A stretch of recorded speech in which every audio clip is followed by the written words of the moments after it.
Welcome into the Broke Jumper podcast. I'm Dylon Klubz. He is your holiness, Tyree Pope. How we doing, Tyree? Good, man. How you doing? We're doing good today. Good today, man. So, got a lot of stuff to talk about. It's been a little bit. It's been 2 weeks. 2 weeks, yeah. We took a little break from... Yeah, we put out 2 episodes right away, so now we're back 2 weeks later. Episode 3. Three of many.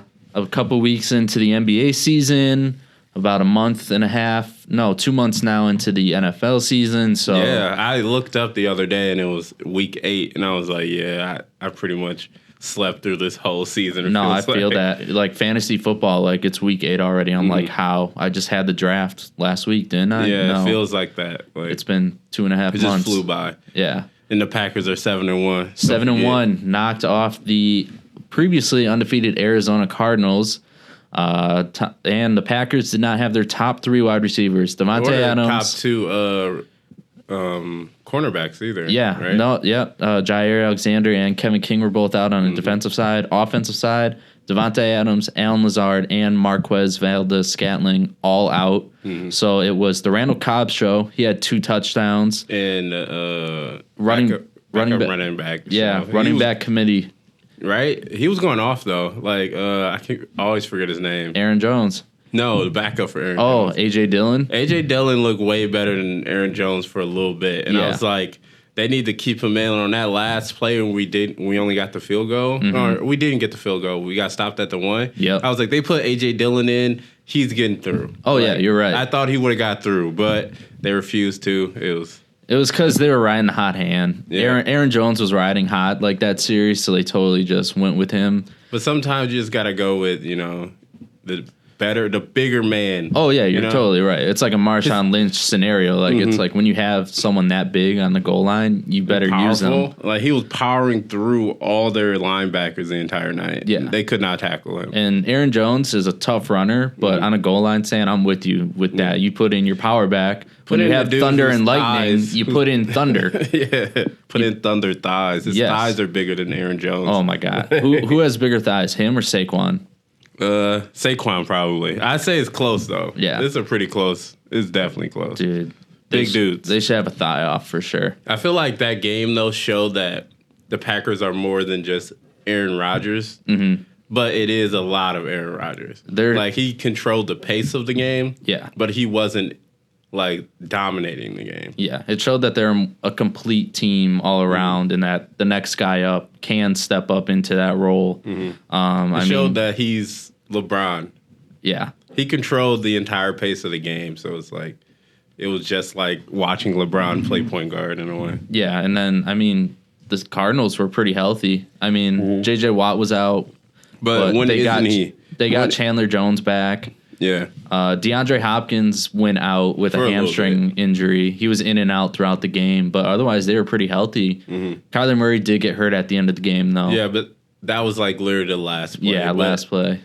I think that had a little bit to do with it because if in any other moment he probably would have scrambled. Yeah. That last play. But because there were 0 blitz, he just got it off as quick as he could. And AJ Green wasn't even looking. Yeah. And then we get a pick from, I don't even know who picked it off. Douglas. That's all I know. His last name was Douglas. Oh, yeah. He was a bench player, or he was a practice squad player 3 weeks ago for the Arizona Cardinals. Really? Yeah. That's crazy. So even Aaron Rodgers at the end of his interview, he was like, yeah, the guy who picked it off, we just got him off the streets like a few weeks ago. Like, he's a great guy. Like, he didn't even know who. Yeah, he barely knew who he was. So it's like... But then, so there now in the NFL, there's a 3-way tie for the top of the league. The Arizona Cardinals, the Green Bay Packers, and the LA Rams are all 7-1. Cowboys are 6-1. Then you got the Buccaneers and Titans at 6-2. So it's a pretty stacked field. We're halfway through the season now. Yeah. So pretty stacked field. A lot of teams. 17 weeks this year, so it's a newer schedule.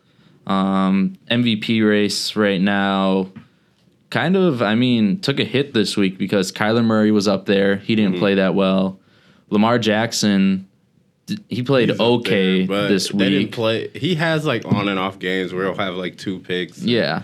I haven't watched them play because they're normally like always the primetime game, Baltimore, but they've been in and out with like Dallas is normally a primetime. Yeah. Or they won without Dallas. Dak. It's mostly just always Dallas. They won with a backup quarterback. Yeah, Cooper Rush. He actually played decent. Like that last play when they got the touchdown was a perfect pass. Oh yeah, he looked that was decent. A perfect ball to the corner. Murray Cooper had a great game. I think he had like 150 yards receiving. Wow. I mean, they beat the Vikings are decent. Yeah. But the Vikings are like that team that is always in a close game and they just always end up losing. It's Kirk Cousins. That's There's why. always like they don't score at all. Like I went to the Browns versus Viking game. Mm-hmm. It was like 7-7 for 3 quarters, and then somebody finally scored, and then they gave up a score to the Browns, and it was like I think the Browns might have won by a field goal. Yeah. So it's like very low scoring games always with them. It's Kirk Cousins, man. That team's not going to go anywhere as long as they have Kirk Cousins as their quarterback. I thought it was stupid that they signed Kirk Cousins. Oh, they had was a decent like. They had Teddy Bridgewater coming off of injury, and they had Case Keenum, who filled in for Teddy Bridgewater and led them to the playoffs. Yeah, and I think he led them to the second round, didn't he? He did. Yeah, so it's like I never got why they signed him. And they he's overpaid never him. Been the best. He wasn't even good. But he's always been like decent, you know. He's been average. He's always been in the NFC East or least. That's what Skip calls it. NFC least. So it's like you can't like judge quarterbacks off playing in the NFC East because they're always like the worst teams. So you can't think he's a top tier quarterback or ever pay him that. Like they're gonna have a tough time getting rid of him for the next. He's signed for the next 3 years again. 2 or 3, yeah. Yeah, so they gave him like a 6-year deal. Threw money at him, made him like the highest paid quarterback in the league for like 1 year, and then whoever took over, because every year it's a new quarterback. Because it goes up, like the cap goes up every year. So I think Pat Mahomes is still number 1 right now. I thought what's the name got it? The Bills. Josh Allen. Yeah, I thought he got paid the most. Did he? Per year. Okay. Because he's not signed for as many years. Like, what's the name on that Pat lifetime Mahomes, deal? he got a 10-year deal. He's on that lifetime deal. You're never going anywhere. Yeah. Unless you get so concussed that you do, because we can't afford a line now. Dude, he didn't look good today. We're on a Monday night, and the Chiefs are playing the Giants, and Pat Mahomes, they're first drive. Right now, I thought when I was leaving the house. It was 14-10. Okay. Chiefs last time I checked. But Pat Mahomes' first drive threw an interception. Really? Yeah. That's because he's so. I'd say he has so much Brett Favre in him. Yeah. Whereas like he just does not care. Oh, he's just gonna sling it wherever you think they're open, and that's how he ends up getting interceptions. He might be the one who passes up Brett Favre in interceptions. Dude, I wouldn't be surprised because that's who they always compare him to: gunslinging out there, running around. Throwing all these crazy arm slots, and that's what the interception was. He was running around, scrambling, and he did a jump throw and threw it high and over his receiver's head, and it bounced off a dude's helmet and up in the air. I did it might have been a tweet or Instagram or something. I said, this is what makes him good, but it also what makes him suck. Oh, yeah. He sucks because he does this, and it sometime is successful. Yeah. But most of the time, it ends up in a It's been successful because no one else was doing it, and now people are starting to figure it out. They'll bait you to it and then jump it. Yep, yeah, totally. That's what I've been seeing them do. The prior week, what would that be, 7? Yeah, that'd be 7. He had a 6 QBR. A 6. That's like terrible because you can just throw it at the ground, and I thought you could get like an 8. Yeah, it's so bad. Like a 6. He had like 3 turnovers. It was that bad. They won though, right? I thought they won last week. Did they? I'm not sure. I don't remember. They must have. Or no, where are they? They're 3-4 this year. Yeah. Oh my God. And they're in the toughest division. Yeah. And so no, they lost last week. So yeah, and they're in the toughest division. That AFC West is. I don't tough. think they're even gonna get to the playoffs this year. Yeah, because the Raiders are 5-2, the Chargers are 4-3, and who's that last team out there? The thing with the Chiefs is that they need to, reformat their play style because everyone's used to it now. Yeah. you need to just turn yourself into a run-heavy team who has the best quarterback behind it. So it's like Tom Brady with the Patriots all those years. They had a run-heavy team that can run you all the way out the game, and then they can rely on Tom Brady when they needed to. The second half, if they were down 21, you rely on Brady. Yeah, well, the thing is with the Chiefs, they haven't had that like good running back to do that with. They've had always running back by committee with the Williams, for the few years, and then they have Charles Allaire, something like that. Yeah, Clyde Edwards-Helaire. Yeah, he got hurt last year, so he's back this year. And they ended up signing Le'Veon Bell. Yeah, Le'Veon's on the Ravens now. He got a touchdown last week, but he only had like 6 yards. Yeah, they're going to be good because they have all the veteran running backs that got chopped from every team. Yeah, Latavius Murray, Le'Veon Bell, the old Devontae Falcons, Freeman. Yeah. He was good. He used to be really good. They all used to be all pro. Yeah. And then they just sit behind the best runner of the football ever. Dude, that's what shows like how the NFL's like turning into a wide receiver league because running backs, they have like a 3-year max peak. And then they get that contract and then they phase out. Todd Gurley, Le'Veon Bell, who's next? Christian McCaffrey. He's been getting injured. But he's hurt all the time. He's been hurt. His rookie year he was hurt. Yeah. It's just that he shows those flashes when he's when he's in. He's getting, 150 total yards from receiving and rushing and then a touchdown or two from another dude both. Who's like a freak of nature, so his body doesn't react well. Yeah. And speaking of freaks of nature, Derrick Henry goes down, broken foot, had surgery. He's going to be out 6 to 8 weeks, so that's pretty much the season. For rest of the season. Could be back for the playoffs, but it's like, do you risk your franchise player at that point? I say no. Like, greatest running back ever, just let him come back next season. Yeah. If your line is that good, you can put another running back there and get half the production. You got to rely on Tannehill. Did you see who they signed? I thought they signed Peterson. Yeah, AP. They signed AP. So he'll be decent. He's 36, but that's not enough. No, that's not. And their backup, he's had 8 carries all season. Yeah, because they've been relying on the tank. Yeah, way too much. Derrick Henry leads the league with like 980 yards. You know who's second? Ooh. Nick Chubb with 540. He might lead the league when he comes back. Yeah, it's just crazy that. And Chubb was out for a couple weeks too. Yeah, so it's just crazy how on another level Derrick Henry is to every other running back. Definitely would have got 2,000 again this year. Oh yeah, which is wild. Halfway through the season, he's halfway there. Damn, that's so.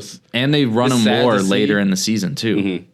They were running him way too much to begin with. Like, I think that's probably why he had the foot injury because he was running.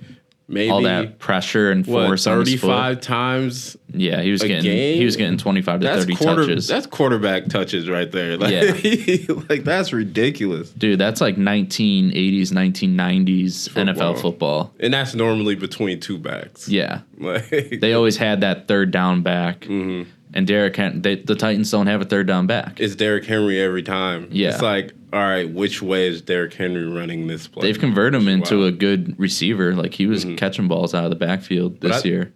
I thought Tannehill has like an average, like, he throws the ball 24 times a game or something like that. Probably, it's low. He's like the lowest. He throws the ball the least out of every single quarterback in the league. And it's crazy because they got weapons. They got Julio Jones. They got A.J. Brown. But he's not I won't say he's not a capable quarterback, but he's not capable of getting them to the point. No, he's not. He's not going to lead them to a Super Bowl. Yeah. That's why they haven't gotten to a Super Bowl. I feel like last year, or not last year, the year 2 years before, ago, they went to the champion. They went to the AFC Championship. Yeah, they played the Chiefs. I thought that was the year they could have gotten there, but Tannehill showed that he's not it. Yeah, like, he can't throw people open. You already have to be open. Yeah. So it's like, in this day and age, you're not going to win the Super Bowl throwing it only 20 times a game. Ever. I mean, I feel like you can, but if you fall behind, you don't have a capable quarterback, you're not going to win. Yeah. That's how the Titans are, unless, Henry would go insane in the second half or something like that. Yeah. They will never come back, but he's gone, so we'll see if Tannehill is capable. Yeah, tough week for injuries. Jameis Winston, he tore his ACL. He's out. Man, it's been a long... I think it's the short turnarounds. I think you're right, too. It's been a quick turnarounds for each sport. I feel like we might see a lot of injuries this year in basketball because it was an even quicker turnaround, it felt like, than the bubble. Yeah. You know, because a lot of teams weren't at the bubble. And a lot of teams played in the playoffs this time around, so it's like they ended in May. They came right back around in October. The Bucks ended in July. And came right back around in October, and you see how many people got injured right away. Yeah. And it's like, we'll see. That's a good change. We can change to NBA. Speaking of the Bucks, 3-4 on a 3-game losing streak right now. Yeah, we're in a position where we gotta we might have to trade for a big. You're right. I think we're getting destroyed in the boards, which has never happened with the Bucks. We're getting destroyed in the boards, and we're getting destroyed in points in the paint. Yeah. Like, I was watching a game when they played the Timberwolves, and the Timberwolves were up 15 rebounds. And I was like, this never happened. So it's like, Brook is out. We need to trade some for a veteran big. Go get Whiteside or something like that. Or even go get a youngin' like Bagley or something. Like, somebody who can just go get boards. Yeah. We don't have that inside guy who can protect the paint and just get boards. We have guys like Giannis who will get boards, but he can't do it himself.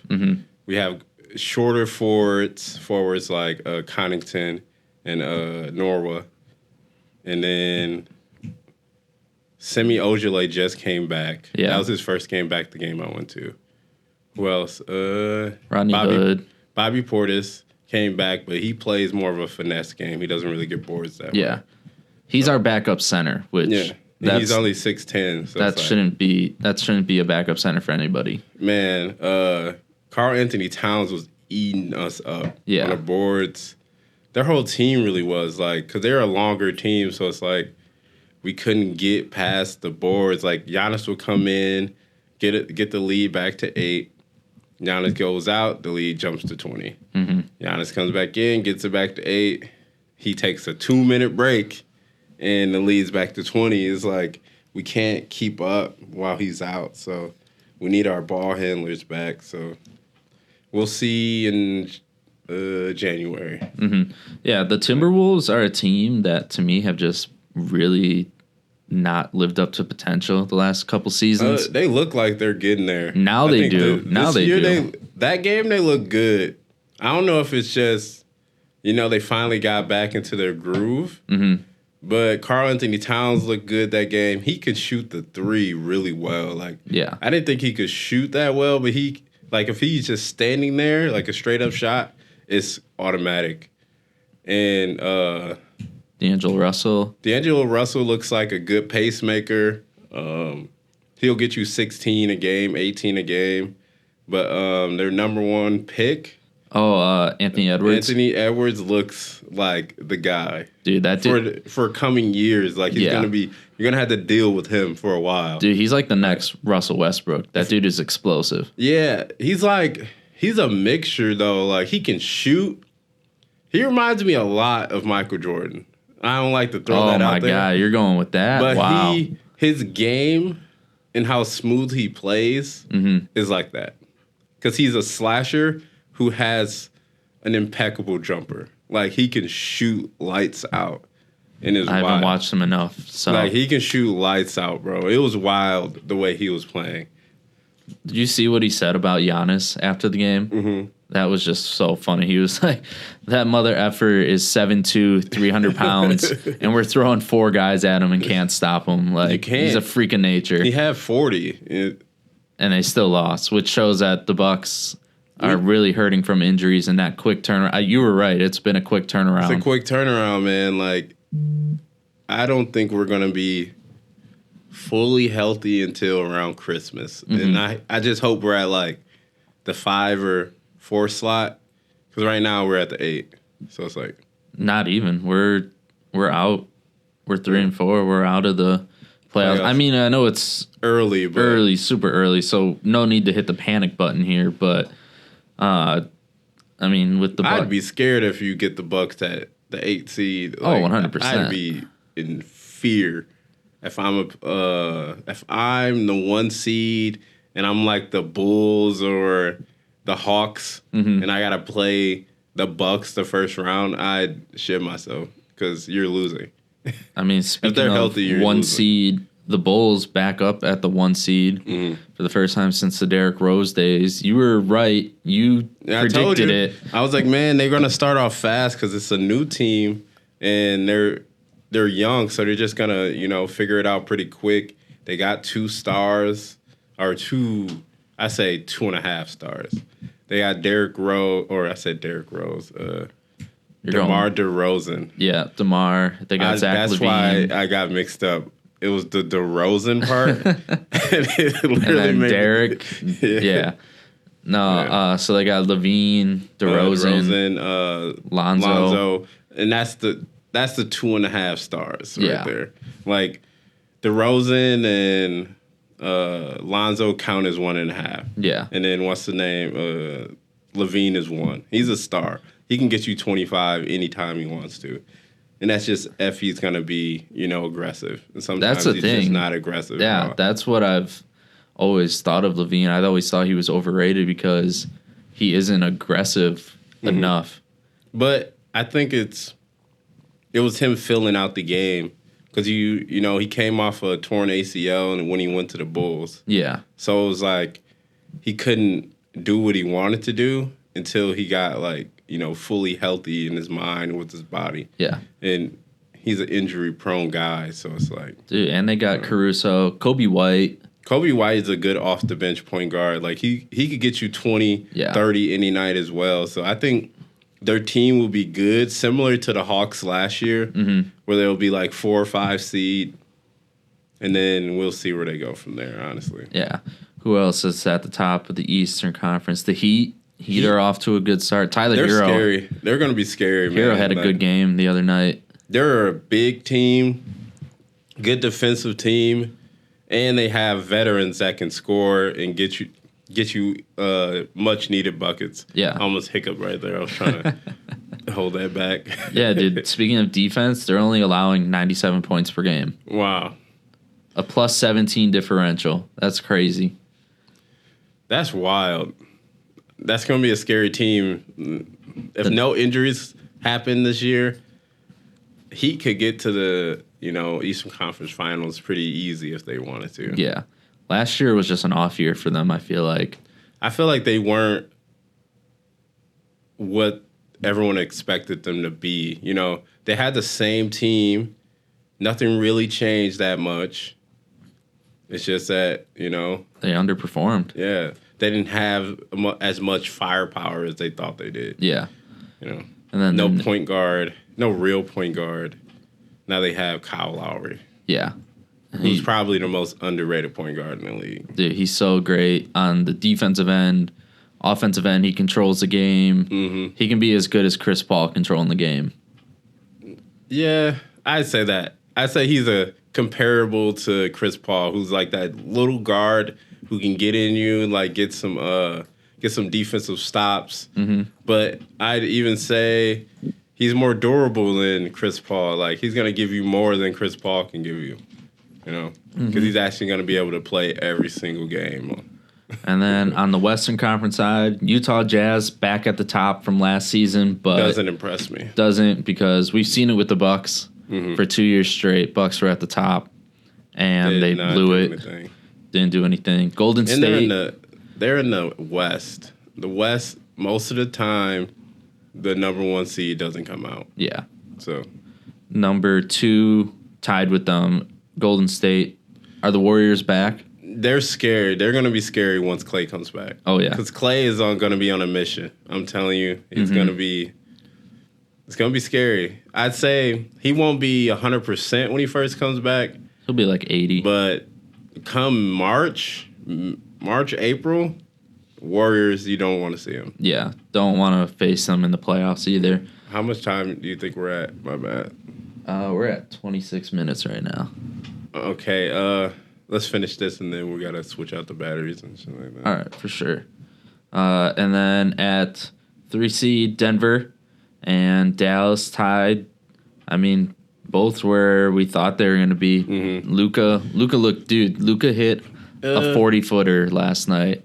He Crazy. Looks decent, but he's in that, that box where they're all adjusting to the new rules and they're not getting the star calls anymore. Mm-hmm. So his scoring is way down. I think that's a good place. He lived off the star calls a lot. And that's a good place to stop. We can come back and talk about the new rules and the star calls and everything like that. So sounds good. We'll be right back.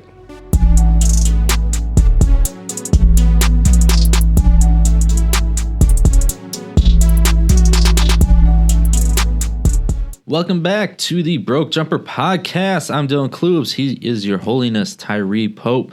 We were just talking about the NBA, and we were coming up on the topic of these new rules that the NBA implemented to kind of combat foul hunting. Yeah, foul hunting, offensive guys, throwing out their arms, going and doing, basically shooting attempts that wouldn't be natural unless. And it's not bad. A lot of the time, they're just trying to prevent them not using non-basketball moves to get fouls. Yeah.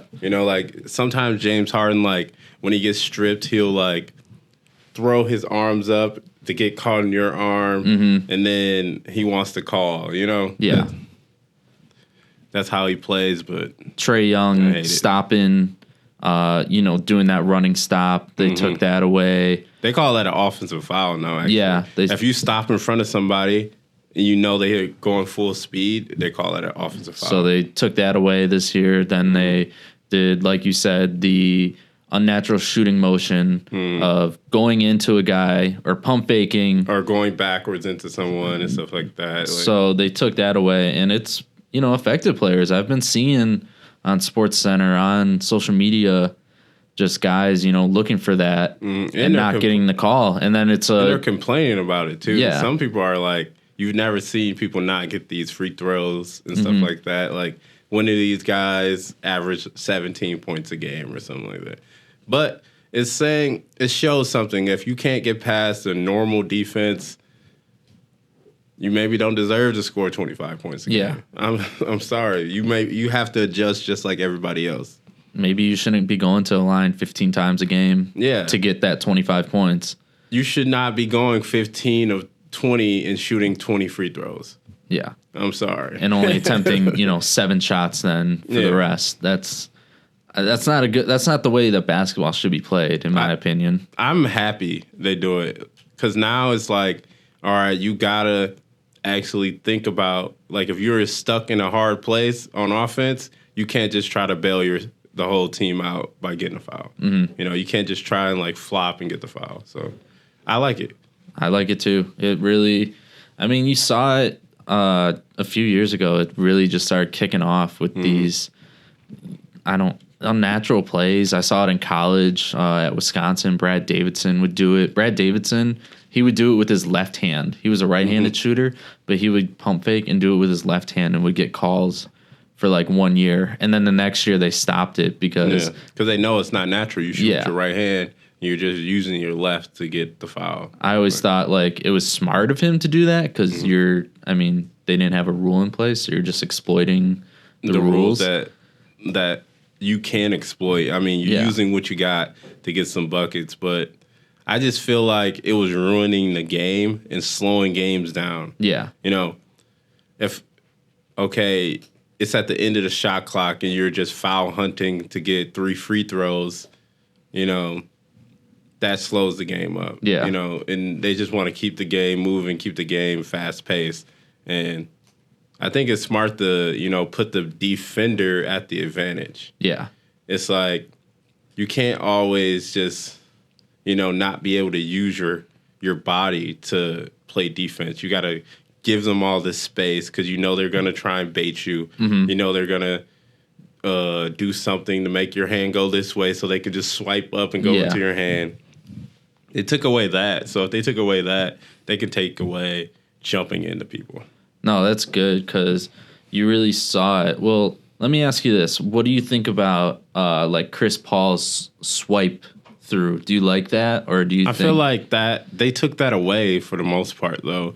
They took it away to the point where they don't call it a shot anymore. Because they know you're just doing that to, bait the foul. Now they just say it's on the ground because he hit you as you were still going. Yeah. So they changed the rule for that. They're going to keep changing the rules. Eventually they're going to, implement some zone rules and stuff like that. So no, and it really helps in a day and age where in basketball it's already so much an offensive game. Defensive guys, you can't do as much as you used to back in the early 2000s, 90s, 80s. You can't touch them. So it's you like... can't hand check them. You can't do anything. Like, you can't body them. You can't. So it's good that this helps the defender at least, because those rules were really, like you said, slowing down the game, getting more offensive points. It was making, the more physically gifted guys have, a less advantage. Because if they can just body you up the entire game, they were going to do that. But because of the certain rules that were in place about that, they couldn't do it. A lot of people couldn't pick people up full court because they couldn't use their hands.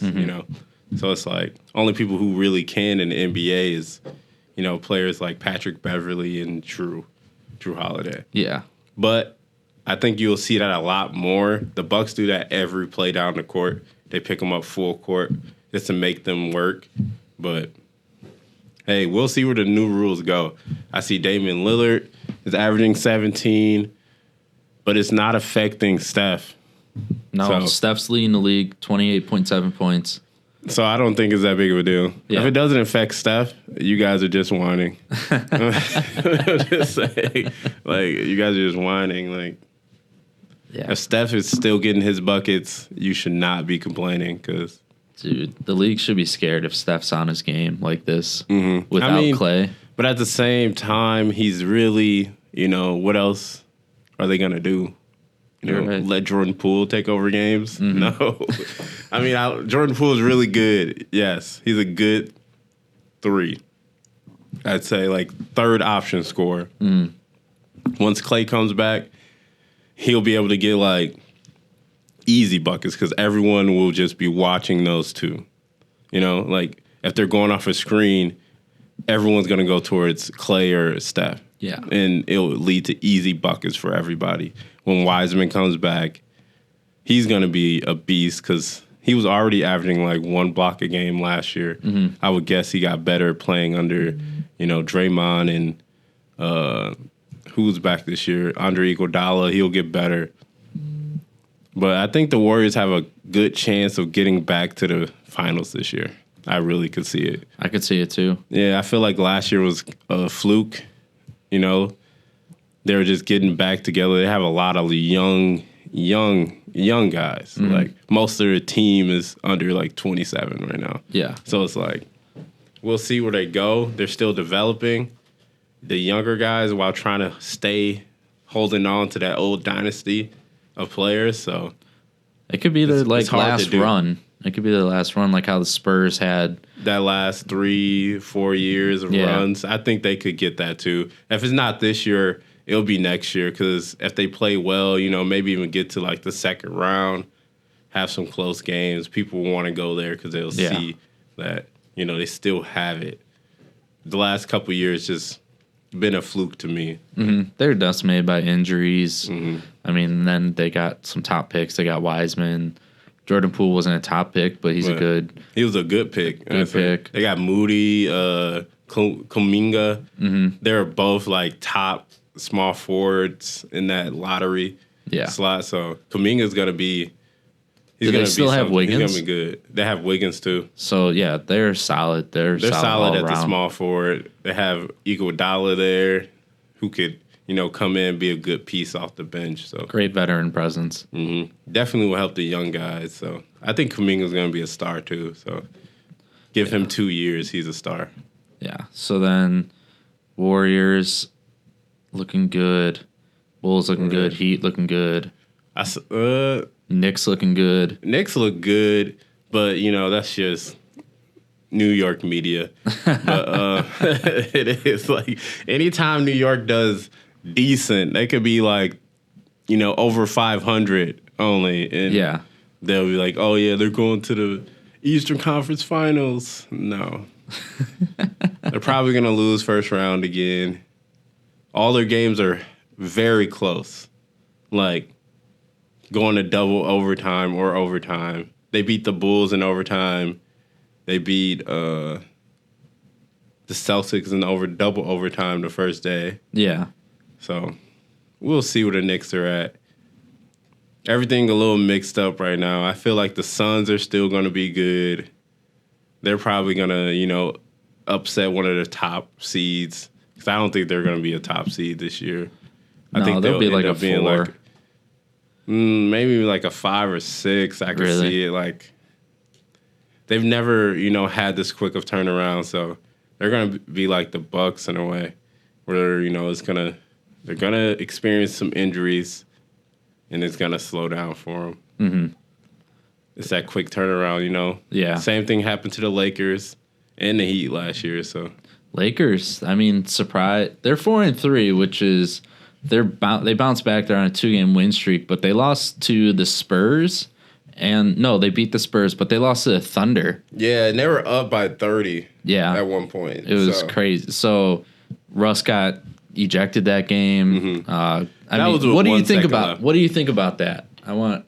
That's a good topic to talk about real quick. I mean, I feel like that's always been like a unwritten rule in basketball. If you're up at the end of the game, you just let the clock go out. Yeah, you've seen multiple like moments in basketball where like somebody dunks at the end of the game and they're up by like 10 and the other player gets mad because that's like an unwritten rule. Like, that's disrespectful. Yeah, you're like shitting on the other team or shit like that. I think there's a clip of Nick Young doing that one time to Evan Turner. Mm-hmm. And it's just an unwritten rule. I don't think it's that big of a deal, but some vets will go at you about that. Russ got pissed. Yeah. Some vets will go at you about that because that's just like, it's an unwritten rule in elementary school all the way up through playing basketball that, if you got the upper hand, it's 10 seconds to go. Yeah. Let it play out. Only place I've ever really seen it and it be celebrated is college basketball when it's, either March Madness or unranked team beating a ranked team. Yeah, and that's normally just off of hype, like just off of being so, because college that you're winning against like the number one team or something like college that. basketball is on a whole nother level of excitement. Mm-hmm. So, yeah. Who knows where basketball is going? Maybe that unwritten rule will be just nothing because I feel like the younger players don't care that much about that type of stuff. And you're right. So. And you're seeing it in baseball, too, with the bat flips. Mm-hmm. Seeing it in football with dancing and celebrating, although the NFL is trying to get away from that with their whole taunting penalties. They have taunting penalties? Yeah, you haven't seen that? I haven't seen a taunting penalty. Oh, my God. They've, like, anytime, like, a defender or anybody, an offensive guy, like, does a good play and will get up in the face of, like, the guy that just tackled them or they tackled, they'll almost always throw a flag now. Like, just because a guy's screaming in his face, and they'll say that's taunting, and it's just like, no, the guy made a good play. Why can't he? Why can't he express himself? At the same time, they're trying to prevent, fights and stuff like that. Yeah, it just throwing an extra penalty there to keep it from happening. If you're about to get a penalty, you'll be like, okay, we can't risk those yards anyway. So I'll just not even get in his face and just walk back to the huddle. So I feel like that's why the NFL does it. Just like before there's a fight in the NBA, they'll just throw 2 technicals right away. Yeah. Well before they even get to that point. If you even get in the person's face, they'll automatically throw a double technical. So. Well, did you see what KD got ejected for? Yeah, he full arm pushed him though. So it's like, but I think KD's just frustrated. A lot of stuff going on in Brooklyn at the moment. KD, a lot of stuff. KD is tired of Brooklyn at this point. He's gonna want his way out. But yeah, good place to end. Although I got one more thing I want to add. Brokest Jumper. We're going to try to do this weekly. And the brokest jumper is just a play in sports that we think or that we saw that isn't good. Yeah, you flopped. You flopped. It's a flop. Big You flop. deserve the brokest jumper of the day. And this one's a little old. This happened right after our last episode, so it's a couple weeks old. But this happened in our state of Wisconsin, D3 football, Platteville versus La Crosse. La Crosse is up 24-23. Platteville's driving with 5 seconds left. Platteville's quarterback takes a knee instead of spiking it.